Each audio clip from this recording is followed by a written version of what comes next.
एक बार की बात है, काशीपुर नाम के एक गांव में जगन नाम का एक भिखारी अपनी बेटी गौरी के साथ रहता था। गौरी की मां का गांव में फैली महामारी के कारण देहांत हो गया था और जगन को ठीक से दिखाई नहीं देता। इसी वजह से उसे कहीं काम नहीं मिलता और मजबूरन उसे पेट पालने के लिए अपनी बेटी गौरी के साथ भीख मांगना पड़ता। लेकिन गौरी को भीख मांगना पसंद नहीं था, वो पढ़ना लिखना चाहती थी। जब भी गौरी पिता के संग गांव के सेठानी के घर भीख मांगने पहुंचती तो वहां उनके बेटे राजू को पढ़ते लिखते देख उसे खुद के लिए बहुत बुरा लगता और ये देख सेठानी ताने देते हुए कहती, हरिया देख, दरवाजे पे फिर से वही भिखारी होगा। कुछ भीख देकर उसे भगा जल्दी से। गांव में एक भी अस्पताल नहीं है और अगर इन मनहूसों की महामारी मेरे बेटे राजू को लग गई तो मैं क्या करूंगी। ये सुन दोनों दुखी होकर वहां से चले गए। तब गौरी ने कहा, पिताजी, सारा गांव हमसे दूर क्यों भागता है? क्या हम बुरे लोग हैं? तो पिताजी ने कहा, अरे नहीं बेटा, बुराई तो हमारी गरीबी और इनकी सोच में है। पिताजी, एक दिन मैं डॉक्टर बनकर आपकी आंखों का इलाज करूंगी। मैं इस गांव में एक अस्पताल भी खोलूंगी। बेटी, हमारे लिए तो 2 वक्त की रोटी जुटाना ही बड़ा कठिन है। ये सब तो बड़े लोगों के सपने हैं। काश मैं तुम्हारे लिए कुछ कर पाता।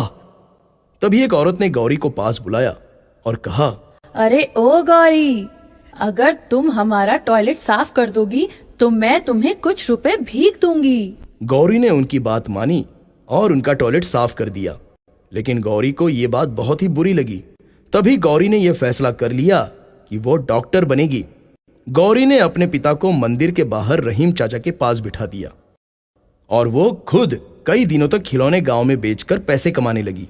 और फिर एक दिन गांव के शिक्षिका रेनू दीदी से मिलकर वो गांव के सरकारी स्कूल में पढ़ने जाने लगी।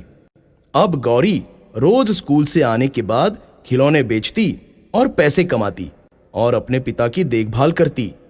गौरी रात रात भर जग कर पढ़ाई किया करती और हमेशा अच्छे अंकों से पास होती।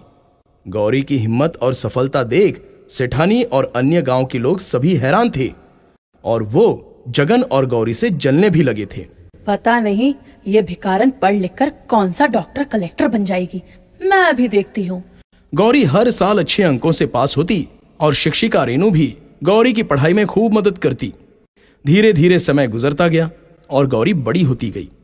उसने अपनी मेहनत और लगन से अपनी स्कूल की पढ़ाई पूरी की और आगे डॉक्टर की पढ़ाई पढ़ने के लिए कॉलेज में दाखिले के लिए इम्तिहान दिया और इम्तिहान में टॉप भी किया। ये खबर सुनकर गौरी के पिता और शिक्षिका रेनू दोनों बहुत खुश हुए। पिताजी, डॉक्टरी के पढ़ाई के लिए मुझे स्कॉलरशिप भी मिला है। लेकिन अब गौरी को अपने पिता को छोड़कर डॉक्टर की पढ़ाई के लिए शहर जाना था। वो उदास हो गई। तब रेनू ने कहा, गौरी, तू फिक्र मत कर, यहाँ सब मैं संभाल लूंगी। तू बस शहर जा और जल्दी ही डॉक्टर बनकर आना। गौरी पढ़ाई के लिए शहर चली गई। गुजरते समय के साथ वो अपने सपने की तरफ तेजी से कामयाबी के साथ बढ़ रही थी। कई दिनों तक उसकी कोई खोज खबर नहीं आई।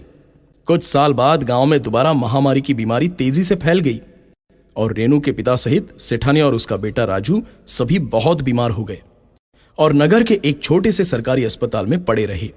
पर कई दिनों से कोई डॉक्टर नहीं आया। सब बहुत दुखी और उदास भगवान से जिंदगी की प्रार्थना करने लगे। तभी एक नर्स ने सभी को खबर दी, अब तुम लोगों को चिंता करने की जरूरत नहीं। आज सरकार की तरफ से शहर की सबसे बड़ी डॉक्टर साहिबा आपका इलाज करने आने वाली हैं। ये खबर सुन गांव वाले बहुत खुश हो गए। तभी हॉस्पिटल के सामने एक कार आकर रुकी और उसमें से एक डॉक्टर उतरी। नगर सरपंच ने उन्हें माला पहनाकर उनका स्वागत किया। जब वो अस्पताल के अंदर आई तो उसे देख सभी हैरान रह गए, क्योंकि वो डॉक्टर कोई और नहीं बल्कि वही भिखारन लड़की गौरी थी। गौरी ने अपने पिता के पैर छूकर उनका आशीर्वाद लिया और फिर उसने सभी गांव वालों का इलाज करना शुरू किया। गौरी के इलाज से ही कुछ दिनों में सभी ठीक हो गए। गौरी ने अपने पिता की आंखों का ऑपरेशन करवाकर उनकी रोशनी भी वापस लाई। गौरी की मेहनत, लगन और सफलता की वजह से एक बार फिर सारा गांव महामारी से पूरी तरह मुक्त हो गया और सेठानी सहित बाकी गांव वालों को अपनी गलती का एहसास हो गया। वो सभी गौरी को फूल मालाओं का हार पहनाकर उसके नाम का जय जयकार करने लगे और ये देख गौरी के पिता का सीना गर्व से चौड़ा हो गया। तो बच्चों, इस कहानी से हमें ये सीख मिलती है कि अगर गौरी की तरह मेहनत, लगन और दृढ़ निश्चय से किसी काम को किया जाए तो उसमें हमें कामयाबी जरूर मिलती है।